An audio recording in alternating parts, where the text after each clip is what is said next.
If you're even thinking about buying a diamond anytime soon, you need to hear this.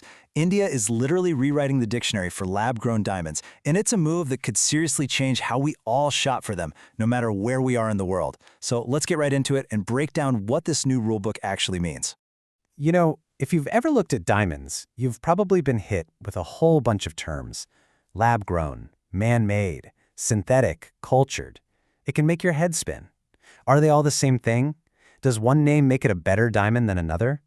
It's exactly this confusion that the industry is finally stepping in to fix. And this, right here, is the heart of the problem. The market for lab-grown diamonds is absolutely exploding.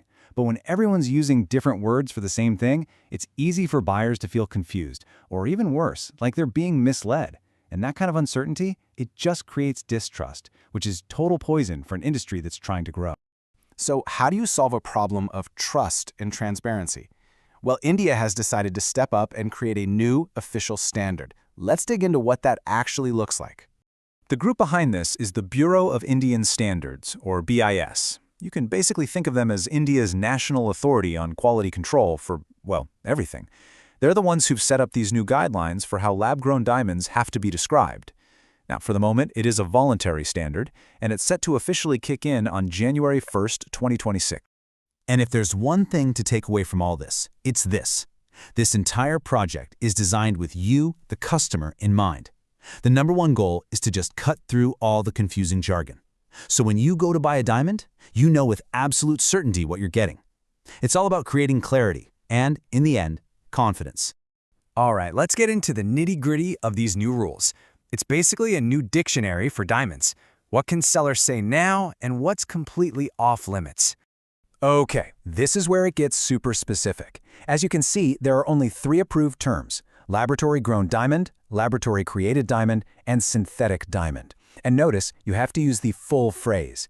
Take a look at that unacceptable list. Even super common shortcuts like lab-grown or LGD are now out. So are words like man-made and cultured, which people have used for years, probably because they can sound a little, well, misleading. And maybe the biggest rule of all, they can't be sold as just a diamond anymore. That little qualifier, that laboratory-grown or synthetic, is now completely non-negotiable. And hey, don't just take my word for it. The official mission statement from the Bureau of Indian Standards says it all. They've stated directly that this is all about bringing clarity to a part of the market that, while still pretty small in India, is growing like crazy. Now, you might be thinking, okay, so this is just for the jewelers talking to customers, right? But no, this new standard is way more comprehensive than that. It's designed to affect the entire supply chain. I mean, this standard really touches everyone involved in a diamond's journey. It starts with the manufacturers who are actually creating the stones, then it goes to the traders and graders who are figuring out their value, then the labs that certify them, and finally, of course, the jewelers who sell them to you. It's a full system-wide update to make sure the language is consistent from the moment a diamond is born in a lab all the way to when it ends up in a store. So what happens next? Well, the standard is starting out as a voluntary guideline, but that's definitely not where this story is expected to end. Right. So when it launches in 2026, this new code won't have any real legal teeth. It's more like a strong recommendation, a new code of conduct for the industry. But don't mistake that for a lack of seriousness. There's a very clear path being laid out to make this the law of the land.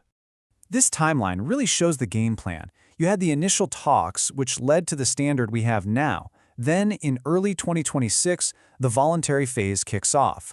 But the date to circle on your calendar is 2029. Based on how these things usually go, the expectation is that within about 3 years, this voluntary guideline will become a mandatory law. And that brings us to the biggest question of all. India is an absolute powerhouse in the global diamond trade. By drawing such a clear line in the sand on transparency, they're setting a major new precedent. The real question now is, will India's new diamond dictionary become the world's new standard? I guess only time will tell.